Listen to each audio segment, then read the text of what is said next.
Hola a todos, sean bienvenidos a este nuevo práctico de Histología y Embriología de la Cátedra 2.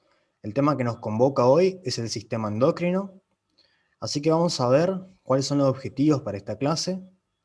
Vamos a desarrollar la organización histológica de los órganos endocrinos. Vamos a reconocer las funciones de los órganos. Vamos a tratar de comprender la relación entre la estructura y entre la función de estos órganos. Y vamos a destacar la importancia de la vascularización de estos órganos endocrinos, justamente estrechamente ligada a su función. Así que vamos con el primer preparado. Hola a todos, ¿cómo están? Mi nombre es Agustina Solís García, soy ayudante adscripta de la cátedra y hoy voy a hablarles del primer preparado de este práctico de endocrino, que es el preparado de hipófisis teñido con hematoxilina y eosina. Antes de pasar a la histología en sí, vamos a hacer un pequeño recordatorio anatómico y funcional del órgano. Vamos a empezar hablando de su ubicación en el cuerpo. Este órgano tiene el tamaño de un guisante y está ubicado en la base del cráneo, en la cabeza, dentro de lo que es el hueso efenoides, en un espacio llamado silla turca. Este órgano, la hipófisis, es muy pequeña, a veces no llega ni a 1 gramo de peso, muy chiquita. Pero, con lo chiquita que es, tiene muchísimas funciones, libera muchísimas hormonas y controla muchísimos ejes hormonales en todo el cuerpo. Este órgano va a estar conformado por 2 lóbulos. Un lóbulo anterior, o también llamado adenohipófisis, y un lóbulo posterior, o también llamado neurohipófisis. Cada lóbulo tiene un origen embrionario distinto, por ende también su composición histológica va a ser distinta. La neurohipófisis, o el lóbulo posterior, va a derivar del neuroectodermo, del piso del tercer ventrículo, desde arriba va a estar descendiendo, y el lóbulo anterior, o la adenohipófisis, va a estar derivando del ectodermo orofaringio desde abajo. Una vez que se formó embriológicamente, nos quedan entonces delimitados ambos lóbulos. A su vez, cada parte, la adenohipófisis y la neurohipófisis, tienen diferentes divisiones. El lóbulo anterior va a conformarse por 3 partes, lo que es la pars distal, la porción distal, que conforma la mayor parte de este órgano, de este lóbulo, perdón, la pars intermedia, que va a estar en contacto con el lóbulo posterior, con la neurohipófisis, y la porción tuberal, que va a estar envolviendo a lo que es el infundíbulo de este órgano. A su vez, el lóbulo posterior o neurohipófisis va a estar conformado por 2 porciones. Una va a ser el infundíbulo, que es por donde va a estar bajando el tracto hipotálamo hipofisario, es decir, todas las prolongaciones nerviosas de las neuronas que se originan en los núcleos paraventricular y supraóptico del hipotálamo. Son neuronas, sus prolongaciones entonces van a estar descendiendo por lo que es el infundíbulo, en lo que se llama el tracto hipotálamo hipofisario, y terminando en lo que es la otra porción de la neurohipófisis, que es la porción nerviosa. Entonces, lóbulo posterior, infundíbulo, va a estar conformado por el infundíbulo y la porción nerviosa. Lóbulo anterior, conformado por porción distal, porción intermedia y porción tuberal. Después, a modo de resumen, hay que recordar también cuáles son las hormonas secretadas por la hipófisis anterior y por la hipófisis posterior. La adenohipófisis va a estar secretando 6 hormonas. A modo de repaso, vamos a estar recordando también cuáles son las hormonas secretadas por la adenohipófisis y la neurohipófisis. La adenohipófisis, como órgano endocrino en sí, secreta 6 hormonas: la hormona de crecimiento, la prolactina, la hormona luteinizante, la hormona folículo estimulante, la adrenocorticotrofina y la tirotrofina. Todas estas hormonas secretadas entonces por la hipófisis anterior o adenohipófisis. Y a su vez tenemos la hipófisis posterior o neurohipófisis, que no va a secretar hormonas en sí, sino va a tener un rol de almacenamiento de hormonas sintetizadas en el hipotálamo, se almacenan en la neurohipófisis y son liberadas cuando sea necesario. Y estas hormonas son la vasopresina o hormona antidiurética y la oxitocina. Lo que yo quiero que a ustedes les quede de esta imagen es la cantidad de órganos sobre los que las hormonas hipofisarias, sobre los que la hipófisis tiene poder, digamos, interviene. Huesos, músculos, órganos, mamas, ovarios, testículos, un montón de órganos, riñones, útero, corteza suprarrenal, glándula tiroidea. Tiene muchísimas funciones y es muy importante. Una vez que hicimos el repaso anatómico y funcional de la hipófisis, ahora sí podemos empezar a hablar de cómo se ve a nivel histológico. Lo primero que hay que hacer es recorrer el preparado para ver qué estructuras encontramos al 4x que nos permitan a nosotros identificar o pensar o que nos guíen en que estamos enfrente a un preparado de hipófisis. En primer lugar, vamos a estar viendo toda esta estructura de tinción eosinófila pálida que va a estar teniendo estos límites. Toda esta estructura, entonces, eosinófila pálida, vamos a ver al 4x, que va a estar rodeada de un cúmulo celular muy importante, una densidad celular bastante importante, que si nosotros empezamos a recorrer el preparado, vamos a ver que este cúmulo celular, esta densidad celular, se extiende por todo el preparado prácticamente. Es lo que más vamos a estar viendo.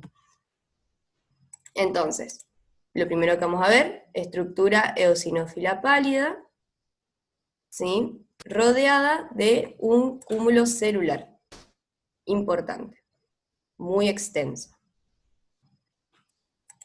Una vez que nosotros vimos eso, recorrimos el preparado, vamos a poder, e identificamos que estamos en hipófisis, vamos a poder definir las partes de la hipófisis al 4x. Al 4x vamos a poder identificar tres partes: la pars distal, la pars intermedia y la pars nervosa. La pars distal va a ser todo el cúmulo celular que vimos en el video anterior, que va a estar prácticamente en todo el preparado. Todo lo que sea cúmulo celular va a conformar lo que es la pars distal. Es todo esto que estoy marcando, es tiene una tinción basófila bastante intensa, considerando la cantidad de núcleos que tiene, por la cantidad de células que lo conforman. Luego vamos a poder identificar a la pars intermedia. La pars intermedia va a estar en el límite con la pars nervosa y la pars distal. Sería esta región que estoy marcando con el cursor en este momento. Y por último, vamos a poder identificar a la pars nervosa, que es esta zona de tinción eosinófila pálida, que tiene estos límites. Limita entonces con la pars intermedia, no tiene contacto con lo que sería la pars distal. Y conforma una porción mucho más pequeña en todo el preparado, como pueden ver, en proporción con lo que es la pars distal. Ahora que ya identificamos las partes al 4x, vamos a poder pasar al 10 y al 40x. Como muestra en este video, vamos a recorrer el preparado y vamos a identificar la zona que queremos pasar a mayor aumento. Primero vamos a ver la pars distal, así que vamos a identificar la zona, como pueden ver, que queremos ver a mayor aumento, y ahí pasamos al 10x y luego al 40x, como se ve en esta imagen. Una vez que pasamos a mayor aumento en la pars distal, en la zona que nosotros elegimos, como se mostró en el video anterior, ahora sí vamos a poder, en primer lugar, describir cómo se agrupan cómo se acomodan las células en esta zona, antes de entrar en detalle qué tipos celulares encontramos. Lo que podemos ver es que las células se van a estar acomodando en forma de cúmulos o cordones, como se puede ver acá, hay muchos cúmulos celulares, no tienen una disposición ordenada en sí, y vamos a encontrar que muchos capilares sanguíneos, vamos a encontrar que es una región muy irrigada, respetando que es un órgano endocrino. Por lo tanto, va a tener que estar muy bien irrigado, ya que todas sus secreciones se liberan a la sangre. Ahora sí, entrando en mayor detalle, podemos decir que las células de esta región, de la parte distal, se van a estar dividiendo en dos grupos, según cómo captan la tinción de hematoxilina eosina. Vamos a tener por un lado las células cromófilas, es decir, aquellas que tienen afinidad por la tinción, y las células cromófobas, es decir, aquellas que repelen la tinción o que no se tiñen. Las células cromófilas a su vez se van a estar dividiendo en dos grupos, dependiendo de qué colorante capten más. Así tenemos las células acidófilas, que van a estar correspondiendo a un 40% de toda la composición celular de la pars distal. Las células acidófilas van a estar captando en mayor medida la tinción eosinófila, y las células basófilas, que corresponden a un 10% de la pars distal, van a estar captando en mayor medida la tinción de la hematoxilina. A su vez, vamos a ver que tanto las células acidófilas como basófilas se las puede subdividir en otros grupos. Pero con la tinción de hematoxilina y eosina nosotros no vamos a poder ver eso. Eso es algo que se ve con reacciones inmunocitoquímicas, que con eso se las puede diferenciar a partir de su composición de los gránulos secretores que contienen en su interior, o dependiendo de la composición química de las hormonas que van a secretar. Según eso se las puede identificar, pero con hematoxilina y eosina no vamos a poder lograr eso. Aún así, hay que tener en cuenta los tipos celulares. En el caso de las células acidófilas, vamos a tener dos grupos: las somatotrofas, liberadoras de hormona de crecimiento, y las lactotrofas, liberadoras de prolactina. Y dentro de las células basófilas vamos a tener tres grupos celulares: las células corticotrofas, liberadoras de adrenocorticotrofina; las células gonadotrofas, liberadoras de la hormona folículo estimulante y la hormona luteinizante; y las tirotrofas, liberadora de hormona de la tirotrofina. Ahora sí, ahora que ya conocemos los tipos celulares que tenemos que buscar en esta parte, en la parte distal, podemos pasar a identificarlas en el preparado. Esta es la zona entonces que nosotros seleccionamos. Vamos a empezar buscando células acidófilas. Las vamos a identificar la mayoría, a todas se las identifica bien por su núcleo, y hay que ver el halo citoplasmático, qué tinción tiene para poder identificarlas. Entonces, acá encontramos un núcleo con un halo citoplasmático de tinción eosinófila intensa. Igual que acá, también esta, y así hay muchas. Acá hay bastantes juntas, hay un cúmulo, acá hay otra, acá hay otras. Y acá las podemos ver en mejor detalle. Entonces tenemos el núcleo y un halo citoplasmático de tinción eosinófila bastante intensa. De la misma manera vamos a identificar a las células basófilas. Acá tenemos algunas, acá hay otro cúmulo, pero así están por todos lados. Acá hay otro cúmulo de células basófilas, acá hay otras tres juntitas, y así están por todo el preparado. Acá hay otras. Y acá la vemos a mayor aumento. Tenemos entonces un núcleo con un halo citoplasmático de tinción basófila. Por último, tenemos a las células cromófobas, que no capta la tinción, o sea, van a ser un núcleo rodeado de un halo citoplasmático muy poco teñido o no teñido. Acá tenemos otras, por ejemplo, acá hay otra, un núcleos sin tinción alrededor, son como puntitos en un fondo blanco, y acá la podemos ver a mayor detalle. Entonces tenemos un núcleo rodeado de un halo citoplasmático. sin teñir. Por último, hay que identificar los capilares sanguíneos, los cuales se identifican bien por sus glóbulos rojos en el interior, y también, como ustedes saben, se los puede identificar por su epitelio plano, su endotelio plano que tienen todos los capilares sanguíneos. Entonces, va a tener un endotelio plano, de células planas, que en este caso, este epitelio va a ser de tipo discontinuo, no va a ser continuo como en la mayoría de los vasos sanguíneos. Es de tipo discontinuo, ya que en la hipófisis, en la parcistal, vamos a encontrar que los capilares sanguíneos son de tipo fenestrados, es decir, que tienen un endotelio discontinuo, no tienen paredes continuas. Bueno, acá tenemos uno en un corte longitudinal, acá tenemos otro capilar en corte longitudinal, estos tienen un corte transversal, y así encontramos que está muy irrigado, muy bien irrigada esta zona.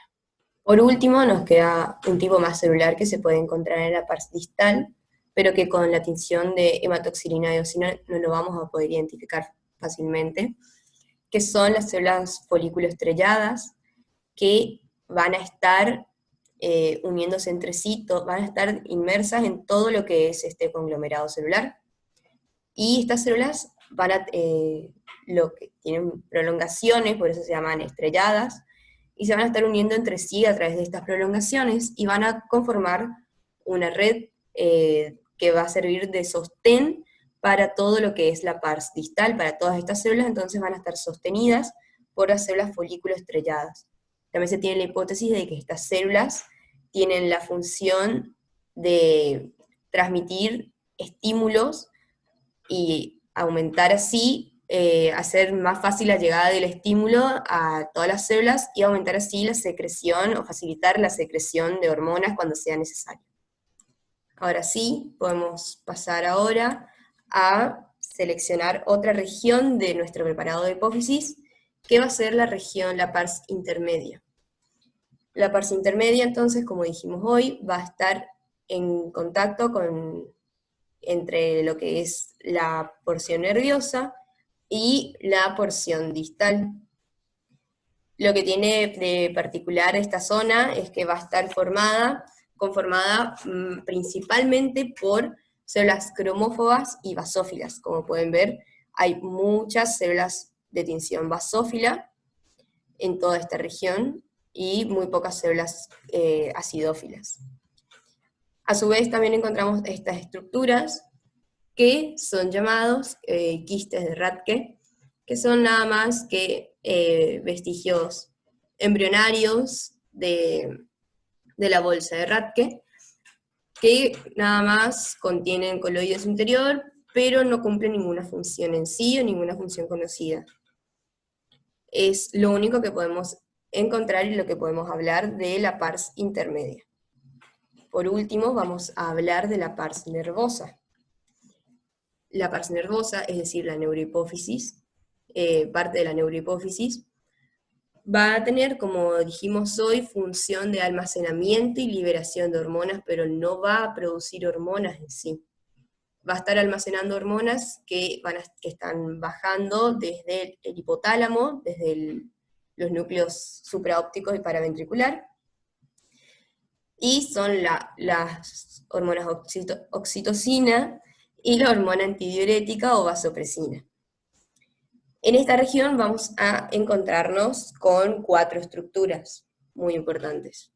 En primer lugar, vamos a encontrarnos con los pituicitos. ¿Qué son los pituicitos? Son células de la glía especializadas que van a tener un núcleo ovalado o redondeado, y prolongaciones citoplasmáticas como una forma medio estrellada, pero que con la tinción de hematoxilina y eosina no se puede llegar a apreciar bien. También se dice que estas prolongaciones llegan hasta los capilares sanguíneos que van a estar recorriendo la pars nervosa. En este preparado podemos identificar algunos de ellos: pituicito, acá tenemos otro pituicito, y acá en esta imagen lo podemos ver a mayor aumento, podemos ver su núcleo más ovalado, rodeado de citoplasma eosinófilo, más pálido.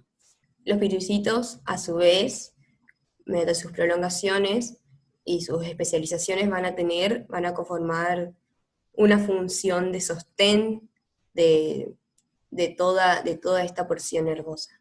A su vez, vamos a encontrar otras estructuras que van a estar formando en sí prácticamente todo lo que es la neurohipófisis, que son las fibras nerviosas amielínicas. Estas van a estar descendiendo, como dijimos, de los núcleos supraópticos y paraventriculares del hipotálamo, y van a pasar por el infundíbulo, formando el tracto hipotálamo-hipofisario, y abriéndose en todo lo que es la neurohipófisis, donde se van a estar distribuyendo en forma de una red eosinófila pálida, o un entramado también podría llamarse. Acá podemos identificar, por ejemplo, esta región. A lo largo de las fibras nerviosas amielínicas vamos a encontrar que hay muchas vesículas de secreción donde van a estar almacenadas estas dos hormonas. Estas vesículas de secreción se van a estar agrupando entre sí, formando islotes a lo largo de las fibras nerviosas amielínicas, que vamos a poder ver mejor en esta siguiente imagen. Esta región del preparado, entonces, podemos encontrar este islote de material eosinófilo, que es más intenso que el resto del tejido de la neurohipófisis. Acá lo podemos ver también mejor, este islote de material eosinófilo, que tiene el nombre de cuerpo de Herring. Entonces, los cuerpos de Herring son una masa eosinófila de acúmulos de vesículas de secreción. A su vez también podemos encontrar en toda la pars nervosa, de igual manera que en la pars distal, vamos a encontrar muchos capilares sanguíneos, todo irrigando toda esta zona. Muchos capilares sanguíneos, acá lo pueden ver, se los reconoce de la misma manera que en la pars distal, acá hay uno, acá hay otro, por sus glóbulos rojos en su interior y su endotelio, su epitelio plano simple, acá. A su vez, pero no menos importante, también van a haber otros tipos celulares, pero que no se los puede identificar con exactitud, que son los fibroblastos y los mastocitos. Todos van a estar dispersos en la pars nervosa. Bueno, vamos con el preparado número 2 de este práctico, que corresponde a la glándula suprarrenal. Recordemos que las glándulas suprarrenales son órganos pares que están ubicados en el retroperitoneo de la cavidad abdominal, y al mismo tiempo cada una se va a ubicar sobre la pared posterior del polo superior de cada riñón. La literatura describe a cada glándula de diferente forma. Vamos a ver que la glándula derecha se describe con una forma triangular y aplanada, y en cambio la glándula izquierda se la describe como una forma de semiluna. Es importante destacar que la glándula suprarrenal tiene una irrigación muy abundante y que va a depender de las arterias suprarrenales superiores, medias e inferiores. Asimismo, como vemos en la imagen de la derecha, vamos a ver que esta irrigación tiene una organización específica, y esta irrigación le va a permitir a la glándula suprarrenal cumplir su función endocrina. Esta función endocrina consiste en la secreción de hormonas, que van a ser de característica o de naturaleza lipídica, y por otra parte las hormonas de naturaleza aminosídica, o también denominadas derivadas de aminoácidos. La corteza, por su parte, va a ser la que va a secretar las hormonas de naturaleza lipídica, y la médula va a secretar a las hormonas de naturaleza aminosídica. Bueno, vamos a una vista panorámica y un recorrido preparado al 4x, en donde vamos a observar que este órgano está cortado de una forma longitudinal. Al mismo tiempo, en primera medida, llama la atención esta estructura que envuelve a todo el órgano y que se tiñe con una coloración eosinófila bien intensa y que corresponde a la cápsula de tejido conectivo denso. Fíjense cómo va envolviendo todo el órgano, ¿sí? Y se tiñe intensamente de eosinófilo. En este lugar podemos ver, además, cómo hay estructuras que se relacionan íntimamente con la cápsula de tejido conectivo denso y que son vasos sanguíneos, ¿sí? Son estructuras grandes con una luz en su interior. Fíjense, acá también hay más vasos sanguíneos y acá también. Ahora, si nos vamos en esta parte del preparado, vamos a poder diferenciar las diferentes zonas principales de la glándula suprarrenal, que aparte son embriológica y funcionalmente distintas. Bueno, ubiquémonos. En primer lugar encontramos la cápsula de tejido conectivo denso que envuelve a todo el órgano, y que ya vimos que envuelve a todo el órgano. Y inmediatamente por debajo de la cápsula de tejido conectivo denso vamos a encontrar una zona que es amplia, ¿sí? Y corresponde al 80-90% de toda la glándula, que se tiñe de una coloración eosinófila muy intensa y que da un aspecto homogéneo, ¿sí? Y corresponde a la corteza de este órgano, ¿sí? La corteza de la glándula suprarrenal. Al mismo tiempo, vamos a observar otra zona que se diferencia, que es central, ¿sí? Que también se tiñe con una coloración eosinófila, pero que da un aspecto más heterogéneo.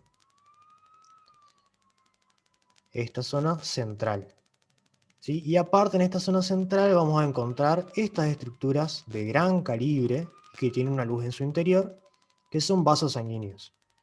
Todo esto nos va a dar el diagnóstico de que estamos en la zona de la médula de la glándula suprarrenal y que representa aproximadamente un 20 o un 10% de toda la glándula, ¿sí? Entonces diferenciamos cápsula de tejido conectivo. Inmediatamente por debajo vamos a encontrar una zona amplia, eosinófila intensa y homogénea, que es la corteza de este órgano, y después una zona central, también eosinófila, heterogénea, con estructuras de gran calibre que son vasos sanguíneos en su interior, y que va a corresponder a la médula de la glándula suprarrenal. Bien, vamos a pasar a un mayor aumento en esta zona del preparado. Entonces, pasamos a un 10 por y vamos a ver esta imagen que merece ser analizada con mayor detenimiento. Fíjense, vamos a observar todavía la cápsula de tejido conectivo que envuelve al órgano y que se tiñe de un color eosinófilo bien intenso. Ahora bien, inmediatamente por debajo vamos a encontrar toda una zona que también toma una coloración eosinófila bastante intensa, que tiene un carácter bastante homogéneo y que va a corresponder a la corteza de la glándula suprarrenal, ¿sí? Que está señalizada con letra C. Ahora, en una región más profunda y central, también está esta zona que también se tiñe con una coloración eosinófila, pero es más bien pálida y tiene un aspecto heterogéneo, a diferencia de la corteza. Y esta zona va a corresponder a la médula de la glándula suprarrenal, que está señalizada con la letra M. Ahora bien, ya a este aumento podemos ver que la corteza se va a diferenciar en varias zonas, y estas zonas van a ser diferenciables por la organización y por las características de sus células. Así vamos a encontrar que inmediatamente por debajo de la cápsula de tejido conectivo va a encontrarse la primera zona de la corteza de la glándula suprarrenal, que va a corresponderse con la zona glomerular, ¿sí? Esta primera zona que está inmediatamente por debajo de la cápsula, la zona glomerular. Inmediatamente después de la zona glomerular, en una región intermedia de la corteza, una zona que es bien amplia, vamos a encontrar la zona fascicular, ¿sí? Que también podemos decir que se tiñe con una coloración eosinófila un poco más pálida con respecto a las otras zonas de la corteza. Fíjense, es la zona más amplia de la corteza de la glándula suprarrenal. Y por último, la zona más profunda de la corteza y que está limitando con la médula de la glándula suprarrenal, que también podemos decir que esta zona se tiñe de una coloración un poco más parda, va a corresponder a la zona reticular de la corteza de la glándula suprarrenal. Y así como quedan conformadas las tres capas. La zona glomerular, ¿sí?, que funcionalmente sabemos que va a secretar un tipo de hormonas, que son los mineralocorticoides adrenales. Después vamos a encontrar la zona fasciculada o fascicular, que va a ser la encargada de secretar los glucocorticoides. Y después vamos a encontrar una zona más profunda, la zona reticular, que va a ser la encargada de secretar los andrógenos suprarrenales. Ahora vamos a pasar a un mayor aumento, a un 40 por, en esta zona del preparado para poder visualizar y diferenciar las características estructurales de estas células de la zona glomerular. Bueno, pasamos entonces a un 40 por, ¿sí?, para poder ver la estructura y organización de las células que se encuentran en las diferentes zonas de la corteza de la glándula suprarrenal. Y fíjense aquí cómo todavía distinguimos a la cápsula de tejido conectivo que rodeaba todo el órgano. Inmediatamente por debajo de esta cápsula vamos a encontrar la zona más superficial de la corteza, en donde vamos a analizar cómo se organizan entonces estas células. Vamos a ver que las células que se encuentran en esta primera zona se van a organizar o se van a agrupar en cúmulos o en grupos redondeados, ¿sí?, como vemos aquí, grupos redondeados, grupos redondeados, grupos redondeados. Aquí vemos otro grupo redondeado, ¿sí? Y esta forma de agruparse y organizarse es lo que le va a dar el nombre a esta zona, de zona glomerular, ¿sí?, que proviene de la etimología del latín glomus, que significa bola o pelota, que hace referencia entonces a la organización de estas células en estos grupos redondeados, ¿sí? Fíjense, aquí vemos otro grupo. Asimismo, también podemos describir no solamente cómo se organizan las células entre sí, sino también cada célula y sus características morfológicas. Entonces podemos decir que las células que se encuentran aquí van a tener una forma cilíndrica o redondeada, como la que vemos aquí, por ejemplo, en cuyo núcleo se va a teñir intensamente una coloración basófila. Incluso en algunas células podemos distinguir uno o dos nucleoides en su interior, ¿sí?, que se tiñen intensamente de una coloración basófila.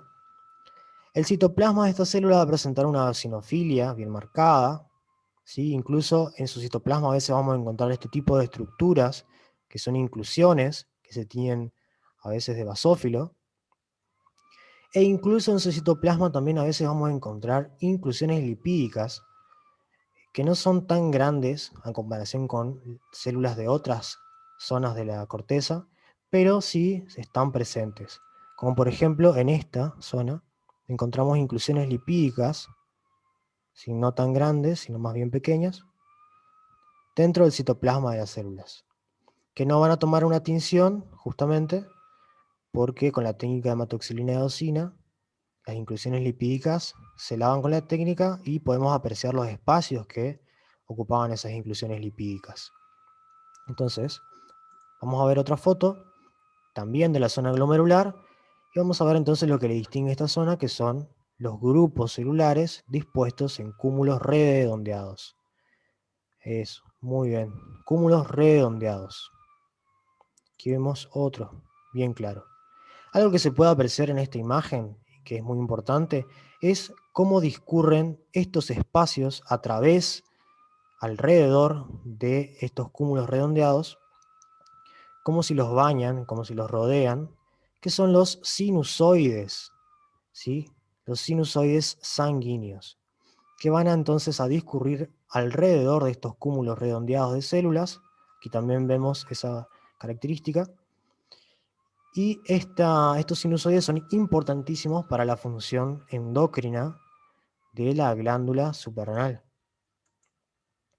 Fíjense, aquí vemos otra otra foto de la zona glomerular, donde también encontramos la organización en cúmulos redondeados y vemos cómo los sinusoides rodean a estos cúmulos redondeados, ¿sí?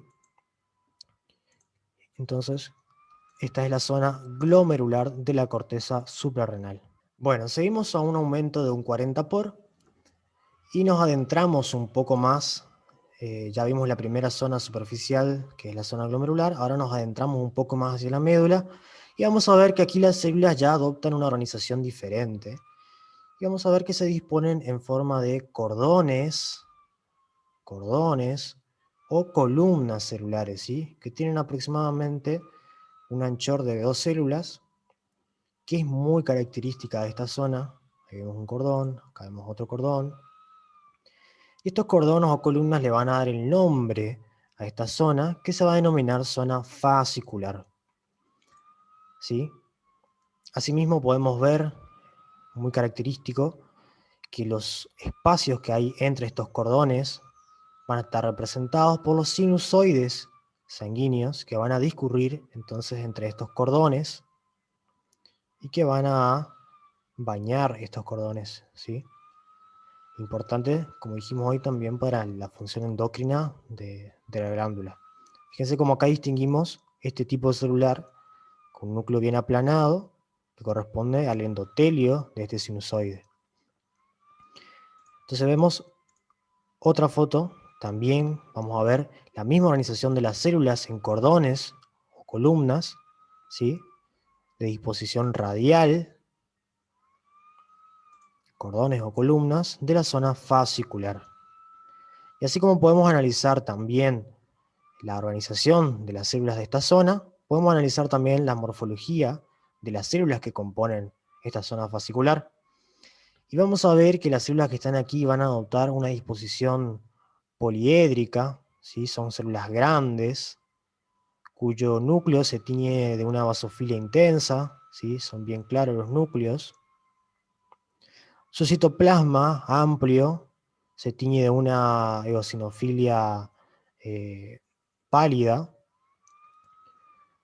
y es característica encontrar en su citoplasma estas inclusiones muy grandes de lípidos en su interior, ¿sí? Fíjense las inclusiones de lípidos que tienen estas células, ¿sí? Que obviamente, repetimos, como dijimos hoy, se lavan con la técnica de hematoxilina-eosina, por lo tanto vemos como pequeños espacios dentro de su citoplasma. Y estas inclusiones lipídicas dentro de su citoplasma, que son muy grandes, le dan el aspecto a estas células de esponjas, y por lo tanto los histólogos le denominaron a estas células que vemos aquí, por sus inclusiones lipídicas, espongiocitos, ¿sí? Que son entonces los espongiocitos característicos de la zona fascicular. De igual forma encontramos en esta foto, también de la zona fascicular, distinguimos por el patrón columnas y cordones, de vuelta a estas células con grandes inclusiones lipídicas. Fíjense esta inclusión lipídica que rodea casi todo el núcleo, muy grande, le dan el aspecto de esponja entonces, y por lo tanto los histólogos le denominaron espongiocitos, ¿sí? Los espongiocitos se encuentran únicamente en la zona fascicular y son muy característicos entonces de aquí. Bueno, nos adentramos un poco más, incluso hacia la médula ya, en el sector que limita contra la médula y en la capa más profunda de la corteza de la glándula, y vamos a encontrar esta zona, en donde ya dejamos de ver cómo las células adoptaban esa disposición de columnas o cordones radiales, y aquí ya vemos una disposición de las células en forma de cordones, pero un poco más delgados, de grosor de una célula aproximadamente, ¿sí? Que son entonces más finos y que no tienen una disposición en especial, sino que están, más bien se van anastomosando, se van entremezclando. Algunos tienen una disposición horizontal, vemos acá, otras bien una disposición vertical, como hay acá, otras van formando una especie de arcos, como vemos por ejemplo acá. Y esta diferente disposición, organización de estas células de esta zona, ¿sí? Fíjense ahí, vemos esta disposición hacia esta dirección, después encontramos hacia esta dirección, después vemos forma de arcos también, forma de cordones anastomosados. Esta disposición le va a dar el nombre entonces a esta zona, porque sus células se van a organizar formando una especie de red o de entramado, ¿sí? Sin una disposición bien clara de sus células, formando una red entonces. Y esa red le va a dar el nombre a la zona reticular. Asimismo, vamos a ver otra foto, donde vamos a ver esa misma disposición de red o entramado de la zona reticular. Y fíjense acá también cómo se ve una zona limítrofe con la zona fascicular. Y acá ya empezaría la zona reticular. Fíjense las características morfológicas de este tipo de células. Fíjense como aquí ya son unas células, podríamos decir, cilíndricas, con un núcleo bien evidente, que se tiñe intensamente de basófilo. El citoplasma de estas células ya se toma una tinción eosinófila un poco más intensa, a comparación con las células de la zona fascicular. Son más pequeñas estas células, ¿sí? E incluso podemos ver que esa tinción es un poco parda, ¿sí? Y eso se debe a los gránulos que contienen en su interior estas células, que corresponden a gránulos de lipofusina. Y en algunos casos también vamos a poder ver que en las células de esta zona hay algunas inclusiones de lípidos aún, como vemos acá, ¿sí? Pero son muy pequeñas y muy poco apreciables, ¿sí? No son características de esta zona. Entonces, estas van a ser las células de la zona reticular, entonces que van a tener una organización en forma de una red. Las células van a ser pequeñas, cilíndricas, ¿sí? Con una tinción eosinófila intensa, casi parda, por los gránulos de lipofusina en su interior. Y el núcleo va a ser bien evidente y bien basófilo, ¿sí? Un núcleo esférico central. Y esta va a ser la zona reticular y la zona más profunda de la corteza de la glándula suprarrenal.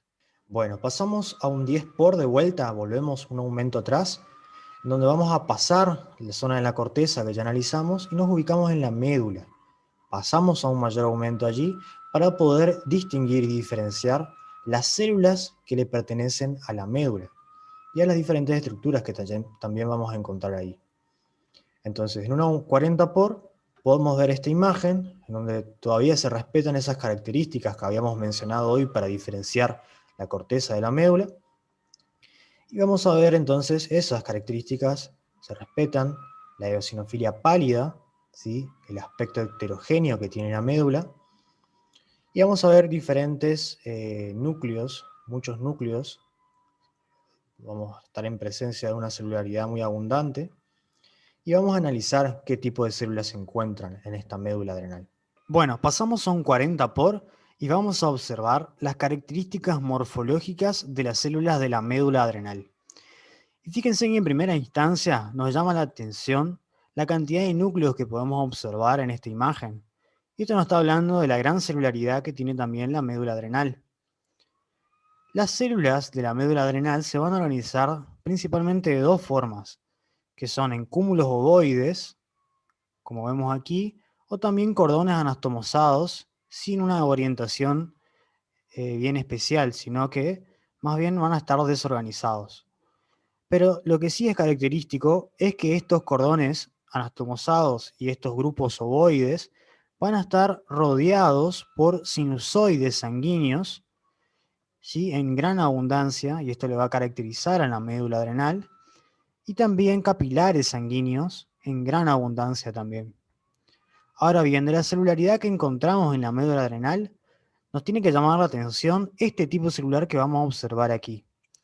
Fíjense que estamos hablando de células de gran tamaño, características epiteloides, con un núcleo central que se tiñe intensamente en la coloración basófila, ¿sí? Su citoplasma, que dijimos es amplio, va a estar teñido con una coloración pálida, y esto es lo que nos va a llamar la atención de característica de estas células, ¿sí?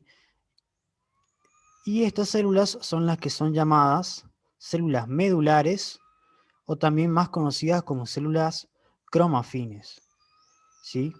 Se denominan células cromafines ya que los histólogos la han denominado así porque los gránulos que tienen en su interior, que corresponden a las acumulaciones de hormonas que tienen, las catecolaminas, tanto adrenalina como noradrenalina, van a tomar sales de cromo. Y en diferentes otras tinciones que utilizan estas sales de cromo, se van a poder evidenciar claramente en su citoplasma estos gránulos. Por eso tomaron el nombre de células cromafines, ¿sí? Pero en la técnica histológica de rutina las observamos con estas características que recién mencionamos. Ahora fíjense también otro ejemplo de esta célula que se encuentra aquí. También fíjense el tamaño que tiene. Fíjense que es muy parecida a la otra. Tiene un núcleo bastante grande, también evidente, esférico. ¿Sí? Un citoplasma bien pálido. Y esa es característica de células cromafines. Estas son las que se organizan entonces en grupos ovoides o también cordones anastomosados. Veamos otro ejemplo, por ejemplo, esta que está aquí. Fíjense que esta se tiñe un poco más pálidamente, pero también tiene un citoplasma amplio, ¿sí? Y un núcleo bien central, esférico, que se tiñe intensamente de una coloración basófila, corresponde a una célula cromafín. Veamos otra imagen.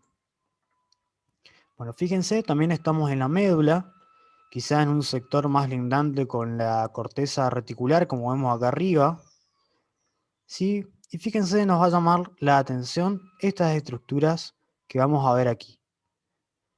Fíjense, nos recuerda a cuando vimos el práctico de nervioso, ¿sí? Y estos son axones nerviosos mielínicos que vienen a hacer conexión justamente con las células cromafines para estimular la secreción de las catecolaminas en esa respuesta de lucha-huida que bien podemos estudiar en este tema. Analicemos otra imagen también de la médula, el 40 por. Fíjense la abundancia de los capilares sanguíneos y los sinusoides. Aquí vemos un capilar sanguíneo de un tamaño bastante importante. Vamos a ver también que encontramos este tipo de células en la médula. Fíjense el tamaño que tiene, es mucho más grande comparado con las células cromafines. Su citoplasma se va a teñir de una coloración bastante intensa, eosinófila. Su núcleo también se va a teñir de una coloración basófila intensa. Fíjense que se observa un nucleolo evidente en su interior, que le da un aspecto muy característico a esta célula que nos hace recordar cuando vimos los preparados de nervioso. Y es justamente porque esta célula de gran tamaño corresponde a una célula ganglionar, ¿sí? Que es el otro tipo de celular que se encuentra en la médula de la glándula suprarrenal. Este tipo de células es bastante difícil de encontrar en estos preparados, así que aquí encontramos una.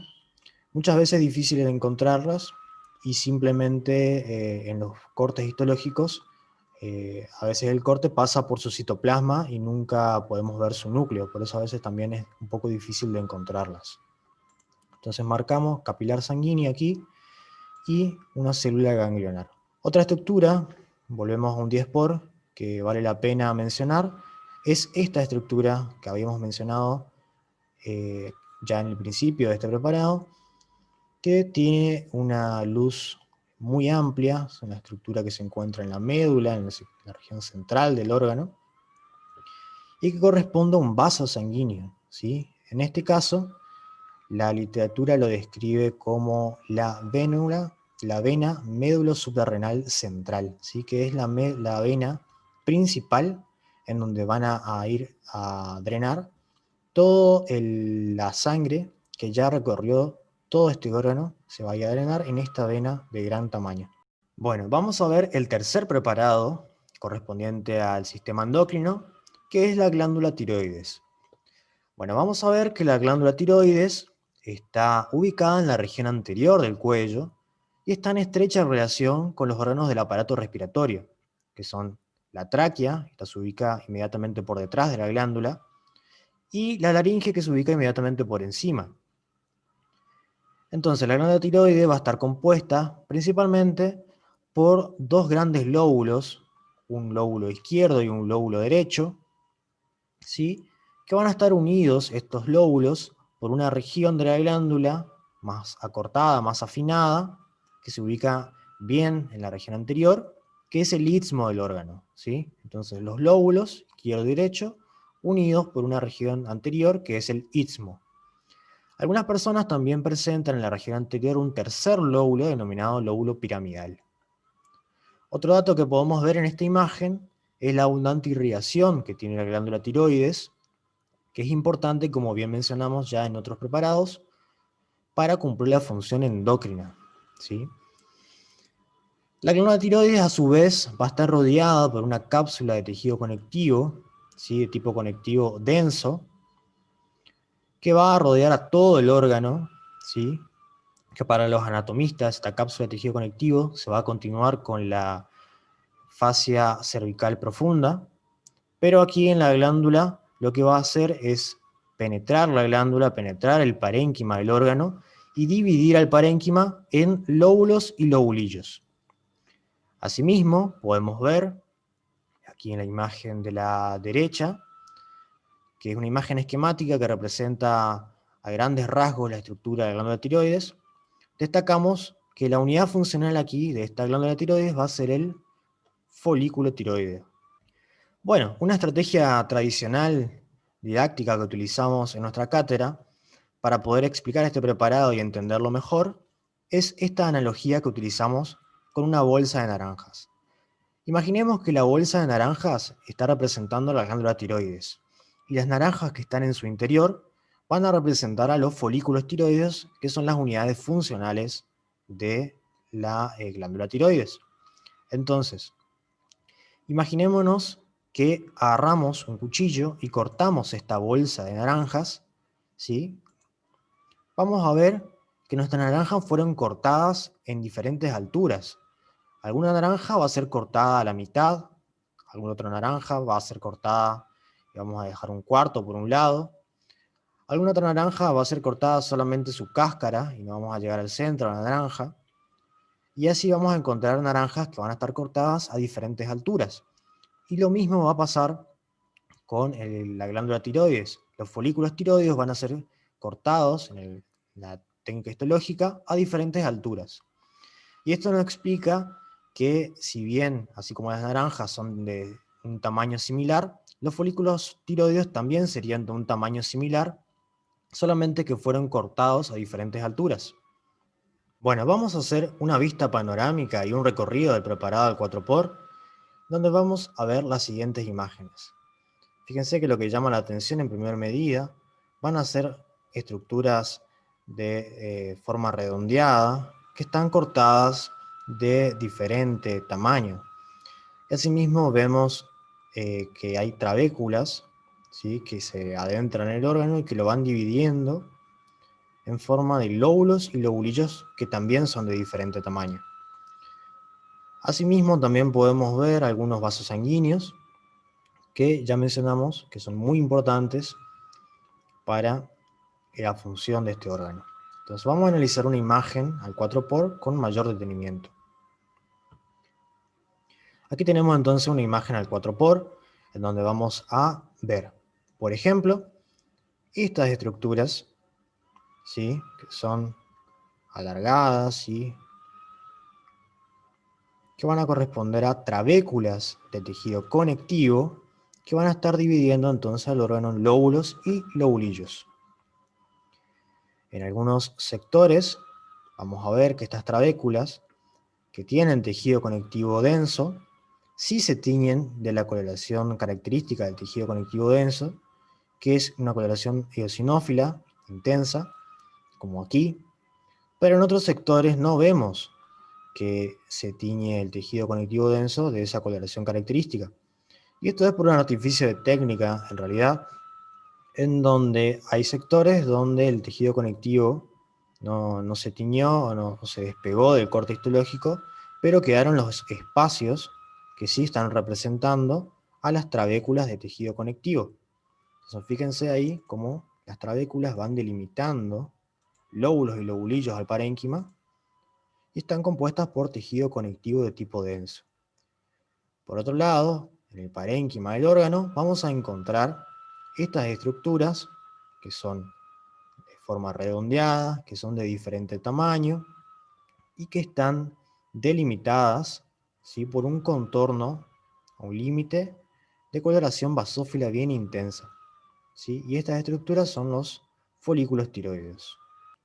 Bueno, ya vimos la imagen de la glándula del 4-por, así que vamos a pasar un mayor aumento en esta zona del preparado. Incluso vamos a pasar un 40-por en esta zona del preparado para poder analizar las células y las estructuras más pequeñas que van a corresponder a esta glándula tiroides. Entonces nos detenemos en esta imagen y vamos a analizar las estructuras y las células que estamos viendo.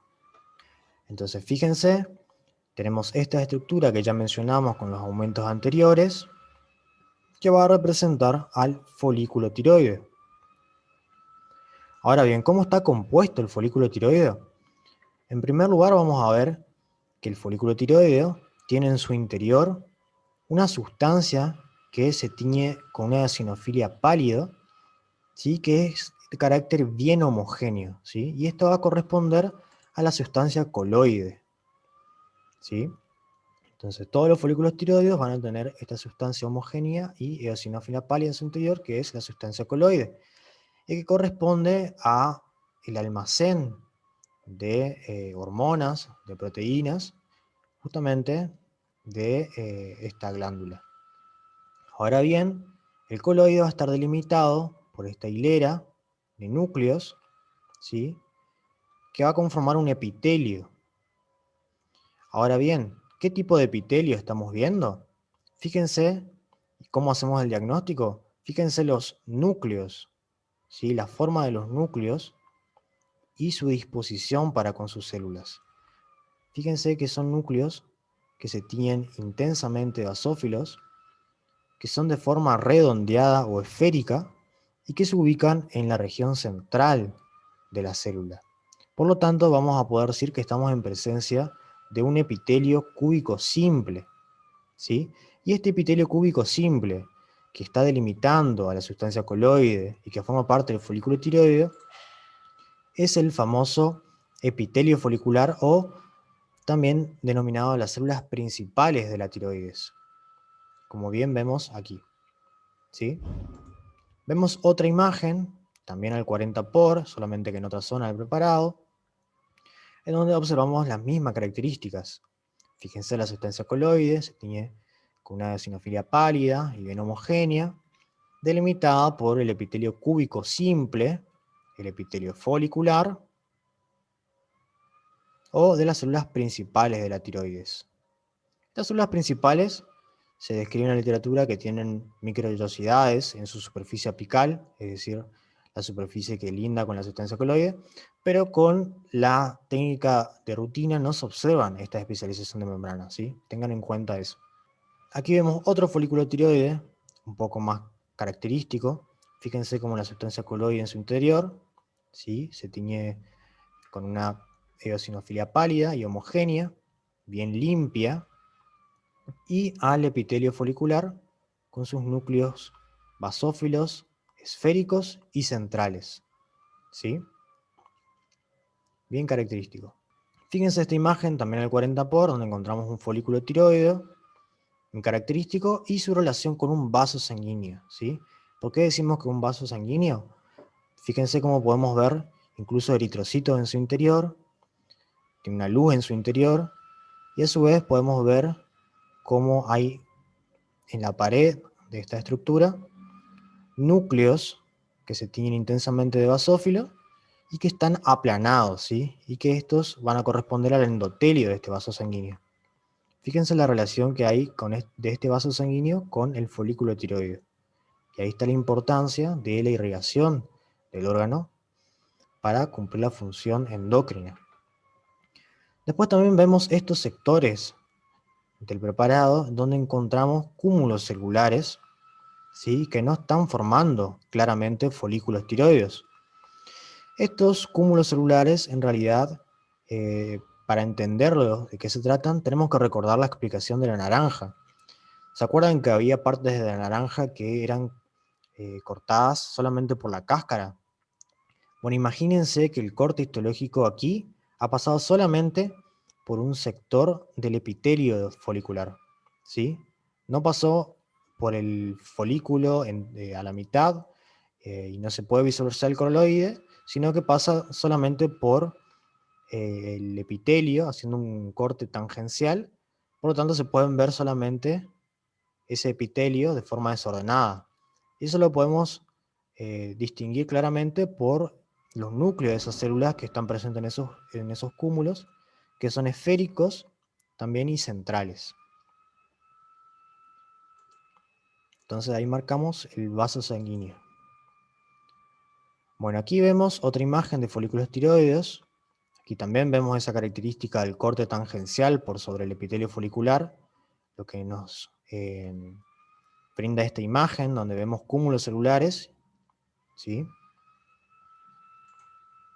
Ahora fíjense en este tipo celular que encontramos, que sí se puede organizar en cúmulos, que pueden estar en grupos aislados y que siempre están por fuera del folículo, nunca están en relación con el folículo directamente y nunca están con la luz del coloide, nunca lindan con la luz del coloide. Son células un poco más grandes, que se tienen con una acidofilia intensa, y cuyos núcleos son a veces ovoides o esféricos a veces, y son excéntricos, ¿sí? Y estas células corresponden a las células parafoliculares de la tiroides, ¿sí? O células C, que ya no van a tener la función de secretar las principales hormonas de la tiroides, T3 y T4, sino que van a tener la función de secretar la calcitonina y van a participar del metabolismo fosfocálcico. Bueno, vayamos a ver el cuarto y último preparado que nos toca ver hoy en sistema endocrino, que corresponde al páncreas endocrino. Bueno, hacemos una breve reseña con respecto al páncreas. Recordemos que es un órgano que se encuentra en la cavidad abdominal y en situación retroperitoneal. También recordemos que tienen aproximadamente en grandes rasgos 3 partes: la cabeza, el cuerpo del páncreas y la cola del páncreas. El páncreas es básicamente una glándula que tiene a su vez una porción exócrina que va a ser encargada de secretar enzimas hacia el tubo digestivo fundamentales para la digestión. Pero la parte que nos interesa ver a nosotros hoy es la parte endocrina del páncreas, ¿sí? Que va a estar representada por esta imagen que está a la derecha, correspondiente a los islotes de Langerhans del páncreas, que va a corresponder a tejido endocrino de tipo difuso, ¿sí? Y difuso porque vamos a ver que las células de los islotes se van a encontrar en diferentes partes a lo largo de todo el parénquima del páncreas. Entonces vamos a ver los preparados. En una vista panorámica y un recorrido del preparado, vamos a encontrar estas estructuras sólidas de gran tamaño que se tiñen intensamente con una basofilia característica y que a su vez esta parte del parénquima pancreático con esta basofilia es dividida por tabiques de tejido conectivo, ¿sí? Que van dividiendo este parénquima. Asimismo podemos ver estructuras de gran tamaño con una luz en su interior que corresponden a los conductos de la parte exócrina del páncreas, ¿sí? Entonces, todas esas estructuras vamos viendo en un recorrido preparado. Fíjense la basofilia muy característica de este preparado, del parénquima del órgano. Y vamos a detenernos entonces, más o menos, en este sector del preparado para poder analizar bien qué estructuras estamos viendo en este 4x. Bueno, fíjense entonces, describimos las mismas estructuras, unas estructuras sólidas de gran tamaño, ¿sí? Que se tienen intensamente en una coloración basófila, que corresponde al parénquima pancreático. A su vez, este parénquima está dividido por tabiques de tejido conectivo que ingresan en su interior, ¿sí? Y también vemos diferentes tipos de conductos, ¿sí? Con luz en su interior de diferente tamaño. Por ejemplo, aquí también vemos que corresponde a la parte exócrina del páncreas. Pero ahora bien, lo que nos interesa ver a nosotros el día de hoy vamos a ver algunas estructuras como esta que está acá, ¿sí? Como esta que está acá. Por acá también vemos otra. Fíjense que se diferencian porque se tiñen de una coloración más pálida con respecto al resto del parénquima pancreático. Toma una coloración más pálida, ¿sí? Estas estructuras son los islotes de Langerhans, ¿sí? Entonces, vamos a ver decir que estos son los tabiques de tejido conectivo, que van a dividir parénquima pancreático, el tabique ingresando al parénquima y dividiéndolo, los diferentes tipos de conductos pertenecientes a la parte exócrina del páncreas, y, como bien dijimos, este tipo de estructuras, ¿sí?, que se tiñen de una coloración más pálida con respecto al resto del parénquima pancreático, y que ya son distinguibles a este aumento de un 4-por, que corresponden a los islotes de Langerhans. Bueno, acá vemos otra imagen también en una vista panorámica al 4-por, en otro sector del preparado, donde también distinguimos las diferentes estructuras. Fíjense, de vuelta, los tabiques de tejido conectivo que van dividiendo el parénquima del órgano, ¿sí? Los tabiques de tejido conectivo. A su vez también vamos a ver a las diferentes estructuras de gran tamaño, con una luz en su interior. Están inmersas tanto en el parénquima pancreático como en los tabiques de tejido conectivo, que corresponden a los conductos de la porción excretora del páncreas. Por otro lado también tenemos estas estructuras que vemos aquí, que fíjense que se tiñen con una coloración más pálida con respecto al parénquima pancreático. Acá vemos otra, que van a corresponder a los islotes de Langerhans, y vamos a marcarlos. Entonces fíjense estas estructuras que se tiñen muy discretamente más pálido que el resto del parénquima pancreático y corresponden entonces a los islotes de Langerhans.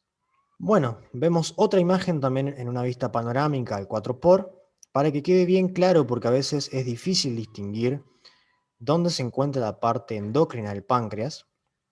Entonces vamos a ver los tabiques de tejido conectivo, como ya bien mencionamos, que dividen al parénquima del órgano. Vamos a encontrar estas estructuras de gran tamaño con una luz en su interior, ya sea inmersas en el parénquima pancreático o en los tabiques de tejido conectivo que corresponden a los conductos de la parte exócrina del páncreas. Y ahora fíjense estas estructuras que aquí se evidencian un poco mejor, que se tiñen más pálidamente con respecto al parénquima pancreático, ¿sí? Que tienen una forma redondeada y que están inmersas en el parénquima. Fíjense, acá vemos otra y acá vemos otra. Y esta es la parte endocrina del páncreas, como bien habíamos mencionado, son los islotes de Langerhans. Bueno, una vez que ya aprendimos a diferenciar cuáles eran las porciones del páncreas endocrino, vamos a pasar un mayor aumento en esas estructuras que supimos aprender a delimitar.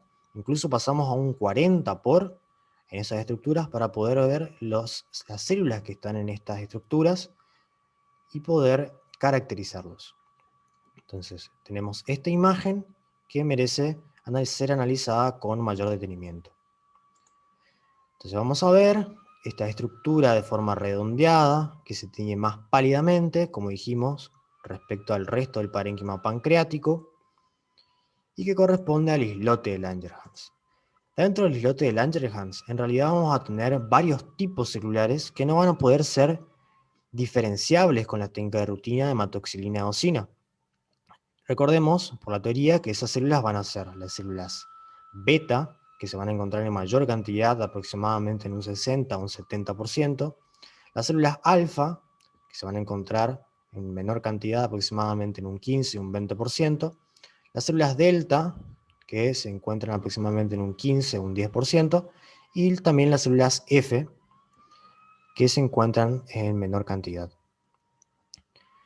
Y recordemos que todos estos tipos celulares van a secretar diferentes tipos de hormonas. Las células beta van a secretar la insulina, las células alfa van a secretar el glucagón, las células delta van a secretar la somatostatina y las células F van a secretar el polipéptido pancreático.